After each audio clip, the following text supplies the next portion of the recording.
niggas get sent to the stove. I run up the paper, can't let it get low. I'm down bottom on haze and I'm still will get low. We still hop out them cars and we make them get low. White bitch on my dick and she play with her nose. If you having that side, then I'm... What's going on, bro? We was on the set with Harto Beats. What's up? And this is funny. This is my second interview with Harto, y'all. The first one, I was having technical difficulties. This seemed like the story of my life, bro. Like I did some dickhead shit and deleted our interview, and I'm like, fuck. And it was a great interview, guys. So I do apologize, but I got him back, y'all. I got him back. And last time I did interview you, it was last year. So yeah, it was like December, November, something like that. Yeah, so the questions probably are different. I mean, the answers are probably a little different than what I asked you. And to go into your story, first off, where in the DMV did you grow up in? I grew up like 20 minutes from like Baltimore, like from the city, but mostly like a suburban area. Like I was lucky enough to like grow up with a good family, and like, you know, I was just like a good household situation. But yeah, so that's where like 20 minutes outside Baltimore. So is that the county? Yeah, it's like 5 minutes away from Baltimore County. Okay. So, and growing up in Baltimore, and that's just crazy. Were you submerged in their rap scene? Not really. Like once I started, I was just working with like DC artists. I mean, like Baltimore does their own thing with artists, and there's a lot of hard Baltimore artists like YG Tech and like guys like that. But really, I was just focused on like just DC artists for some reason, because I was working with like a lot of producers from DC at the time. So that's just like where I gravitated to. And we're gonna go into all that. Let's not fast forward. So that's where you started.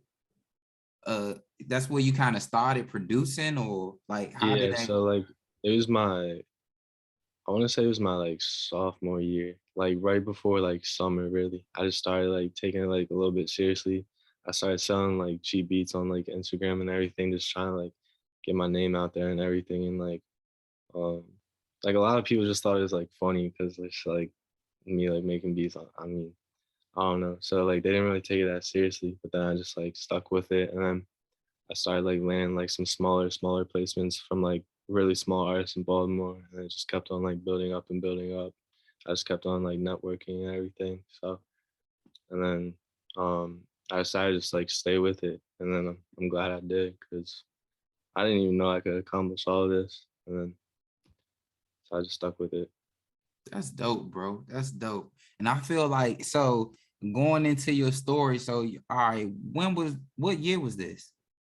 I want to say like 2019, like probably May of 2019, somewhere around there. That's when I started taking it like kind of seriously, and then like 2020 is when I like really like started taking it like really seriously. And what DAW did you start off with? It was like right when FL20 came out, when I like really started. So that's all I've used. I've never used, well, I've like used Ableton for like some music classes that I've taken like in school and everything, but I've only used FL20 really. And FL is usually like everybody's first love. Like some people, they might start off with some people even use Pro Tools to make beats. Yeah, you can make beats in Pro Tools and everything. You can learn to make beats and like, you know, a bunch of like weird things that you didn't even like know about. But definitely, I think FL is like a big one, and then you got like Ableton, Logic, stuff like that. But I would say FL is probably the best one. And you only pick FL because that was the first thing, or the most popular? Yeah, well, like on my phone when I was just doing it for fun, like I had like FL Mobile. It's like $15 or something, and I was just like making beats on my phone like after school, just like, you know, because I was bored or something. But like when I started taking it seriously and I got it on my computer, it was FL20, and I just got it because like all the producers I was like looking up to at the time, like making all these hits, they were just using FL20 or like FL. So like I was just like, might as well get that. Right. So you started in high school using FL20, and this was 2 years ago, bro. Yeah. in 2 years, bro, you have made credentials with YTB Trench, Young Mhm. Thug. You all over No Savage's projects. Yeah. Shy Glizzy. Mhm. The list goes on. Rodwave. Oh my Yeah. goodness. Like that is a big, big change in 2 years, bro. Yeah, I Uh mean, I was just gonna say like some people it's like it's not like a specific time period. Like you gotta like work this hard for this many years to see like like the accomplishments and placements and stuff like that. Because I know some people that have landed like Billboard placements and like they've only done it for like 6 months. And I've also seen people like take some 10 years to get like that Billboard placement or something. So it's not like as a time period. It's really just like networking and just like get your product in like the right hands and everything. okay, so let's talk about your first beat you ever made. That shit was ass. That's so bad. Yeah, let's I feel talk like I still about remember do it you too. remember? Do you remember making Yeah. it? Yeah, it was really simple, but like I don't know. I don't know why I stuck with it because I was just like having fun. I was just like messing around. And then I was just like, mm. I just like kept on learning, like watching YouTube tutorials and stuff like that. So I kept on getting better. But yeah, the first couple ones weren't that good. So and talking about YouTube tutorials, me and my guy, I just got off the phone with him. Shout out to Crank Shop. We were talking about how YouTube is basically like college. Like everybody Yeah. learns from YouTube now. And I want to go into your story, like because a lot of people don't know. Like, you have a mentor in music? Nah. Where do you learn from? So like I don't even come from like a music family like at all. Like I mean my brother like played guitar and everything, but he doesn't really do that anymore. So really I was just like teaching myself and just like listening to a bunch of music and really like YouTube tutorials just like take you to the next level because you can find out like anything you want to learn on YouTube. I think that's like a good way to describe it, like college. Like That's I so, mean for music, like you can literally learn anything that you like need to know on YouTube. and So that's that's how I just what like taught myself. that's what I was pointing out. Like YouTube literally is literally like the go-to college. Like if they made a college or something like that, I Yeah. feel like they would be rich, like an affordable college. They would Mhm. be rich. Not to stray away from your story because I did want to highlight that, like you didn't have nobody, because Mhm. a lot of people are kinesthetic learners. You got audio learners, you got kinesthetic learners, you got visual learners. I'm a kinesthetic and a visual learner. Mhm. I'm So definitely visual.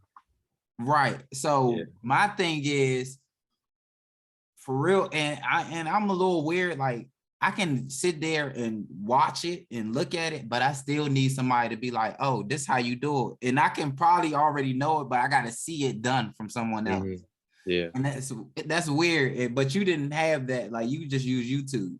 Yeah. I mean, really, just like whatever you need is on YouTube. You just gotta like practice it, but like just like whatever you need, it's on there. So, how many hours you would say you spent on YouTube learning? A lot, like especially when I first started out, because like I feel like that's the best way to like like just learn everything. Also like get inspired from like just like seeing people like like if you're watching like big YouTubers and they have like a bunch of placements and stuff like that, you get to see like exactly how they do things and everything. So I would say like really I don't want to say you gotta spend like as much time as you're making beats watching YouTube tutorials, but like I would definitely spend like a lot of time, making sure I understand like the basics and like how to do certain things and stuff like that. So I would say like spend a lot of time on like learning that stuff. Um, and another question I wanted to ask you was like, what you think you spent a lot of time learning in production? Like, what was the most challenging thing? Most challenging was probably like just like making like melodies and loops like that because you gotta like know like certain scales and like what notes like sound good with each other and like what chords sound good with each other. But really the drums it's not that hard as long as like your 808s in key. You gotta make sure it's like the right note because if it sounds off, it's like off-putting to like the ears. I don't know how to like explain it like that, but um I'll definitely say like making melodies, because you gotta like choose sound selection, like should I use this sound or this sound, and then also like just like a little bit of music theory, so you know like what chords sound good with each other. Okay. So, I'm asking a lot because, lately I've been doing a lot of interviews with producers, and these were like highly requested questions, especially for you.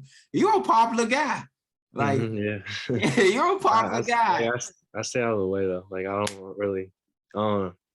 That's like, I don't know. I'm gonna start trying to like build my brand up a little bit in 2022, but for the most part, I've just been like staying to the side.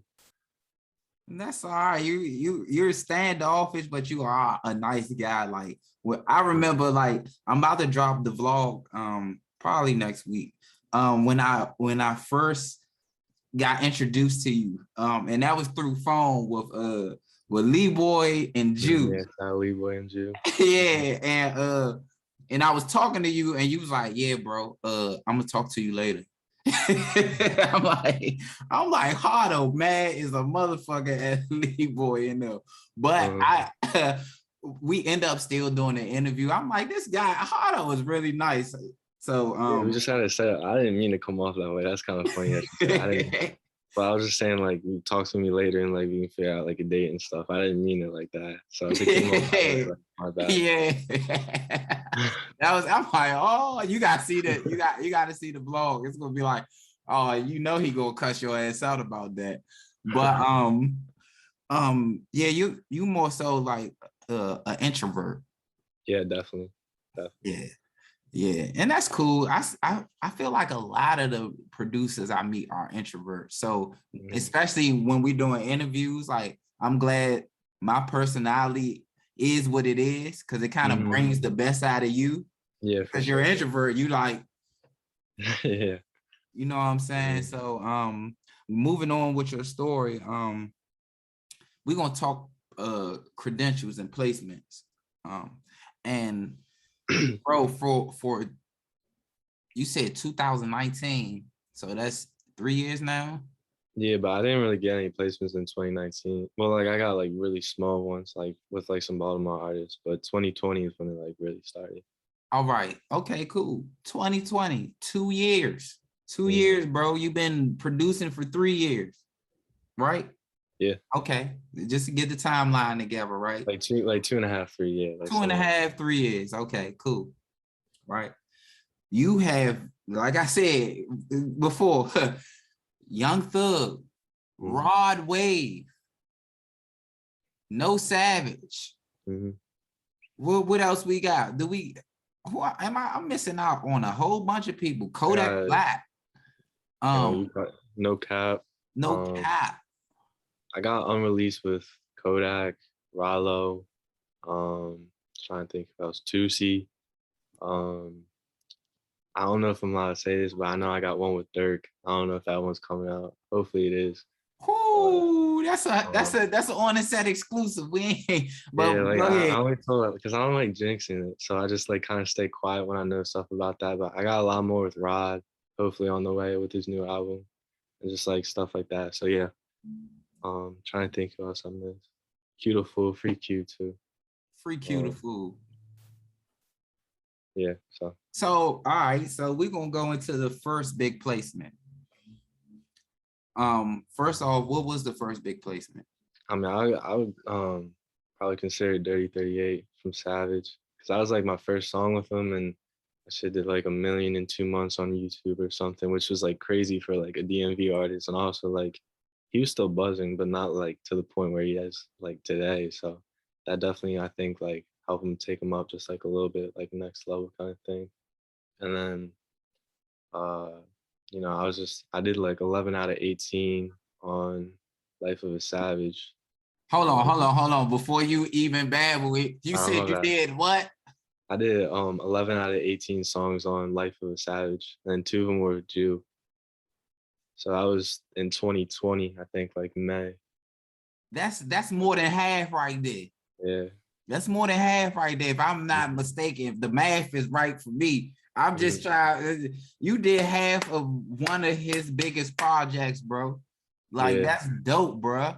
Like I feel like because I had went back and did my research. I said, damn, he really is on all these songs. I think you on shit, I don't want to be wrong, bro. You on Tribe? Yeah, I did that one with you. Yeah. Okay, you on Dirty 38. Mm-hmm.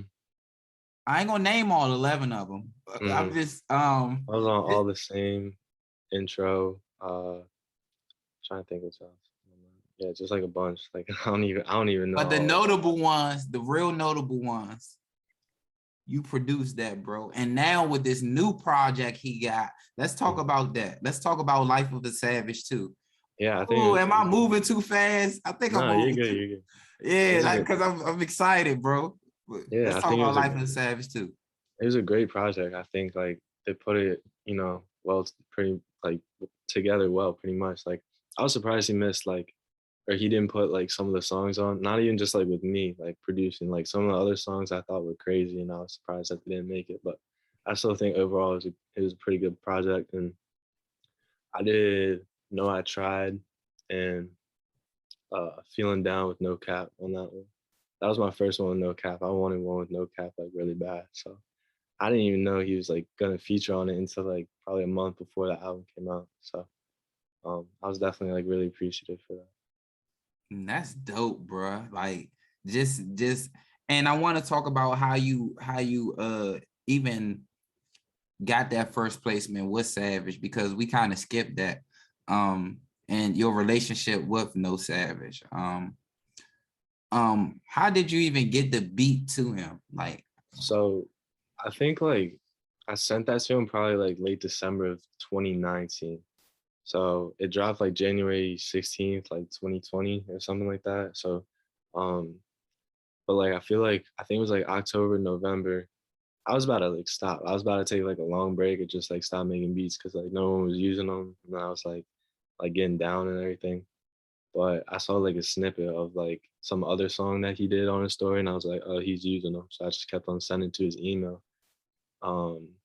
And I was just like, I didn't even have his number at the time. I was just sending to his email like pretty much like every other day, stuff like that. And then I just sent that one. I guess he like really liked it, and he just did his thing on it and everything. And he dropped it like mid-January. So really it was just through like me sending beats through his email. We didn't even like talk like that at that time, like early on. okay, so all right, from there till now, how are you guys' relationship?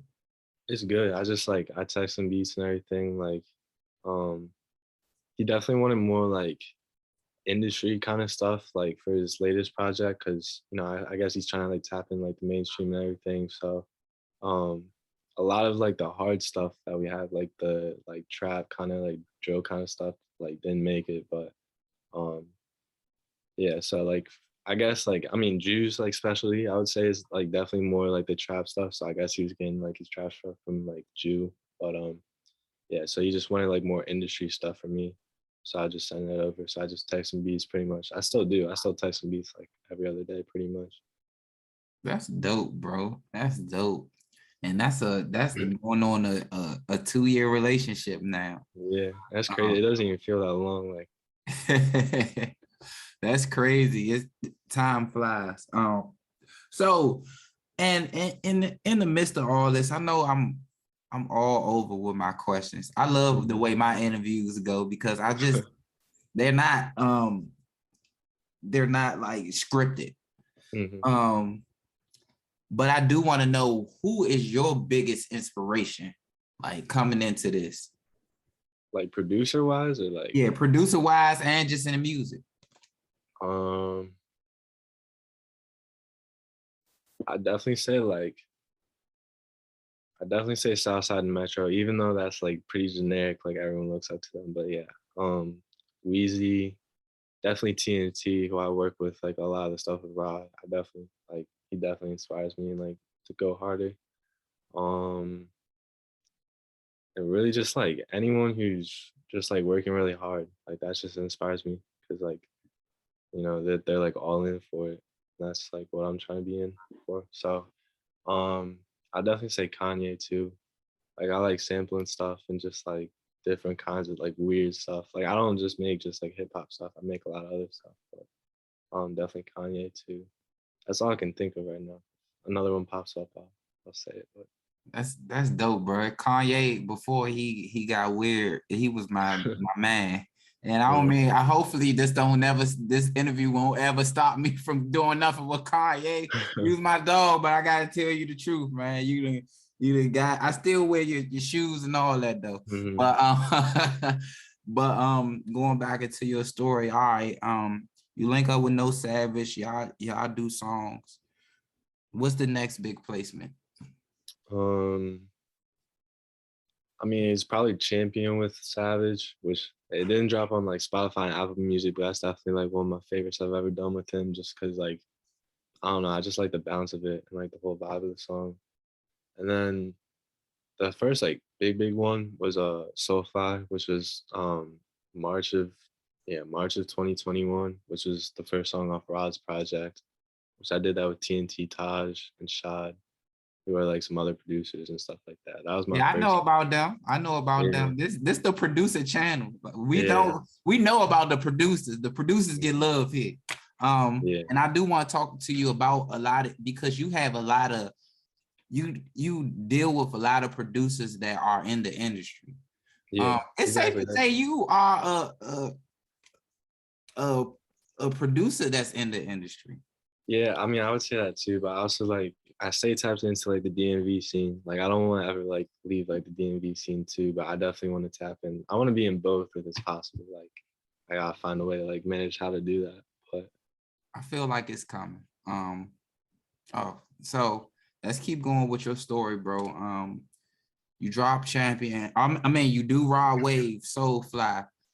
You went platinum. Yeah, that shit went platinum in like, I want to say like 7 months or something like that. 7 or 8 months. That's crazy. How does that feel, bro? It's crazy. Like I didn't.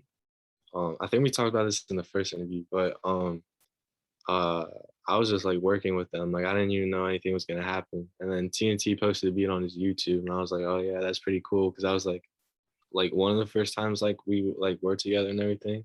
And then I saw like a snippet. It was like all three of them texted me at one time. Like I remember I was on Xbox with my friends, and they all three texted me at the same time saying like, check Rod's IG and everything. And this was like late February, so I thought the album was already done. And then like a couple weeks go by, and then I get contacted, like figure out like contract stuff like that, and figured I was the first one on there, which was crazy because I wasn't really expecting it to be on there. I thought it was too late, but I'm definitely like appreciative that it was on there.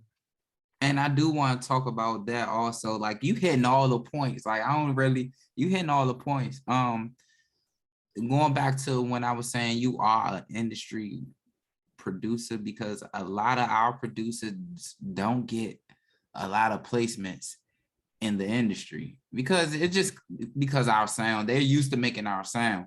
But I do want to, because this was a highly requested question.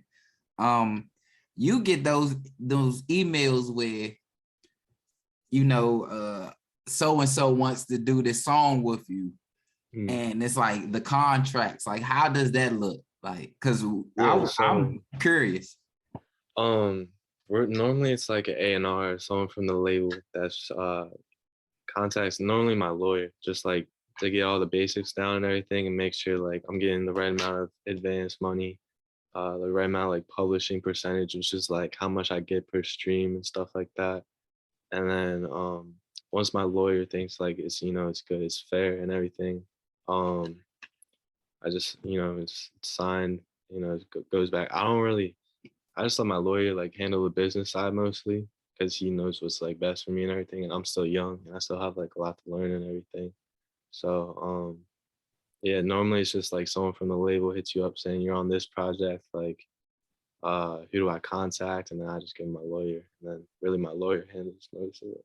That's dope. So you already knew that. So you came in it with a lawyer? No, actually, that's actually a funny story. My first one, like the Soulfly one, which was my big one, that was the first time I had a lawyer. So I was like texting my producer friends, like, you know, producers I work with, like just asking around and everything. So I hit my lawyer up and I was just like, can you look over this contract for me, and we can go from there and everything. That's how that happens. That's dope, bro. So now for all the producers that want to know when it does happen, that's how it's going to happen. It's going, You gotta make sure if you get like a big one, you gotta make sure you have a lawyer, because they definitely will take advantage of you. Like I've been trying to take advantage like multiple times, but if I didn't have a lawyer, I might have not known that. I might have, gotten a much worse deal or something like that. So make sure, like, if you definitely want to tap into like industry type stuff, make sure you have a lawyer. Okay. So all right, we going on Rodwave, and you just recently dropped something with Rodwave. Yeah, By Your Side. It was Right. I think it peaked at like #2 on Apple Music, and it was like Billboard Hot 100, like 58 or something like that. So yeah, it's going crazy right now. Sheesh. Yeah. And how's your relationship with Rodwave? Like, are y'all cool, or it's just as simple as I've only talked to him one time on FaceTime through like his manager, like friend kind of thing. But yeah, like it's mostly just through TNT really, because TNT has like all the connections and everything. And I just like, we work with stuff. He's got a great relationship with Rod. So that's mostly how it comes through. I don't have like a great relationship with Rod because like we just don't know each other like that. But it's definitely through TNT. Does like a lot of like, because he's just got a great relationship with them. So. And shout out to TNT too. And that's another thing I do want to talk to you about, your relationships. Because I seen if I'm saying his name right, Ernst Oh, Banks. Einer Banks. Yeah, Einer Banks. I'm sorry. Yeah. I'm sorry.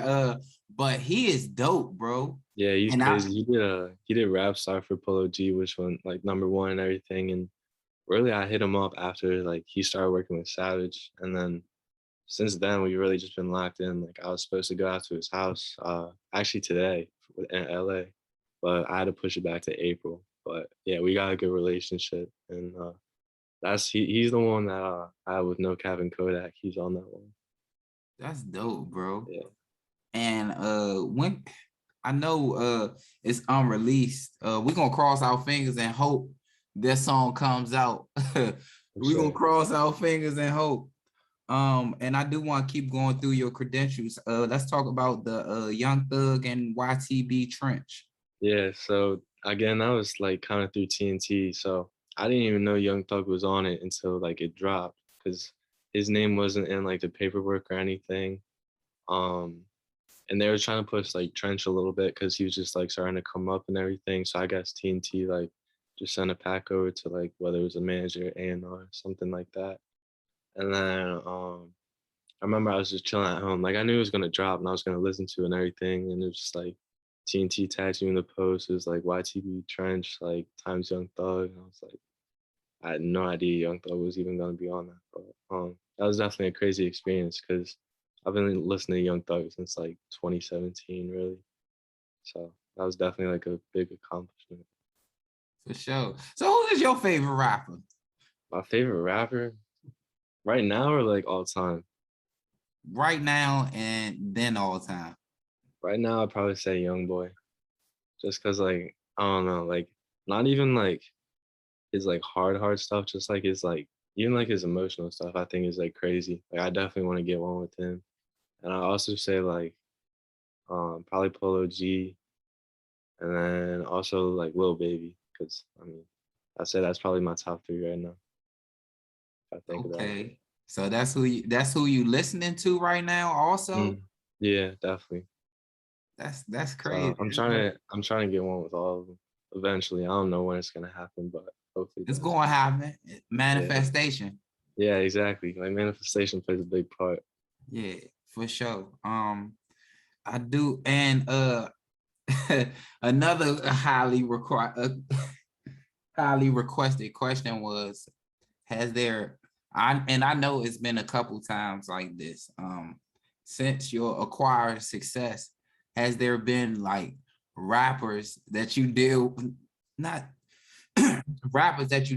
that basically like they kind of beg you for beats? Yeah, I mean, like if you like come to me in like a professional kind of way, like a business kind of way, and like ask for beats, and like I listen to you, and you're not like totally trash, like I'll like, you know, if the money's right, like I'll send beats over. If you do business correctly, that's like the main point.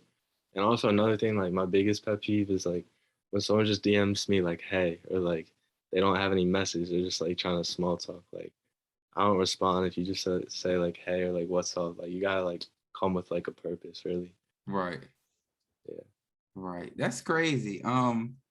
Because sometimes when I DM people, you're right. I don't just say what's up. I say what I'm there for. Mm-hmm. Yeah, that's kind of weird for me. Yeah, that's one of my pet peeves. You just made me think about that because people definitely do that to me, especially when it comes down to interviews. Yeah, because I don't get the point of it. Like, just get straight to the point. Right. You try the small talk shit is no, but what can we expect from you in the future? Like you already gave us a teaser about we gonna cross our fingers for that too. Yeah, for sure. Situation. What's next? I think hopefully I'm gonna have some more with Rod's new album. I think that's dropping like a couple months probably. And then I definitely want to tap in with more industry artists like, you know, Youngboy, Polo, Lil Baby.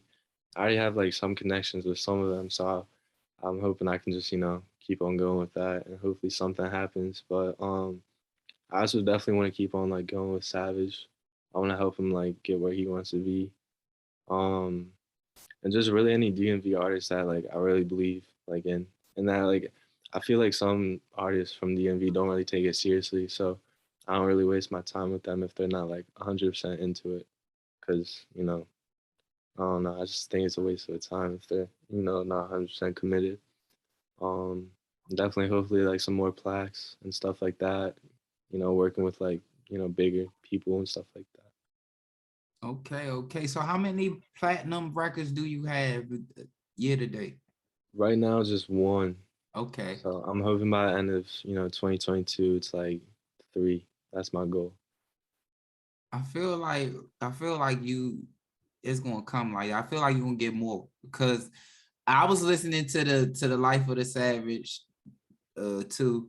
You did a lot of beats on it. A lot of my favorite songs is your shit. I be pressed. I be like, that's my man right there. I be pressed. You and y'all did y'all thing on there.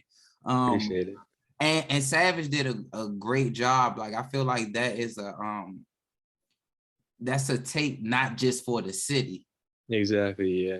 You know what I'm saying? He's shown like his versatility and everything. Exactly. And it gives that DMV sound, plus it gives that industry sound that we all dying to look for. So I look forward to that, bro. And it's just so crazy. Like it's a small world. Last time we did talk, we talked about shout out to my man Picasso. We talking about how I met Picasso through an interview. And it's just a small world with the producers, bro. And I want you to know, like, I want the people to know that the producers, the producing community is one of the most tight-knitted communities that I deal with. Definitely. Like I was actually just talking to him the other day. Like I think it was like last week or something. I was talking with him, but yeah, he was definitely like one of the first ones to like really work with me. And I agree, like the producer community, like I don't know, it's just like a lot of positivity. Like everyone's just like wanting to see each other win and everything. And I feel it's definitely different from like the artist community, which I don't really understand, but that is a whole nother story. I'm telling you, every producer I have interviewed, their energy, like everything about them, their vibe, is just everything about them is just great. And I wish the artist thought, because I could do an interview with you and you'll love the interview. You'll be like, hey, you should interview my man over here or whatever. You know, the rappers really don't do that. Yeah, I don't know why. Like I feel like it was like that. Like I don't even know. Like it's just weird because I definitely think like producers are more like just locked in with each other, and like we all have the same goal. Like, you know, just getting like placements and stuff like that. And I don't know. It's just like different with artists for some reason. I don't really know why. Yeah, man. But I do appreciate you being here, Harto. Appreciate for you the having me. second time. So I know I Yeah. can get him a third and fourth. Next time though, I'm gonna have to pull up on you, man. I'm coming where you at, man. I do appreciate you, bro. You keep working, bro. Appreciate you. You are one of the most prominent producers in the DMV right now. You keep doing your thing, bro. Keep making our Tri-City state great. You know what I'm saying? And I do wish you the best, bro. Thank you. I really appreciate that, man. All right. Thank you, Slim. Alright, you niggas get sent to the stove. I run up the paper, can't let it get low. I'm down bottom on haze and I'm still will get low. We still hop out them cars and we make them get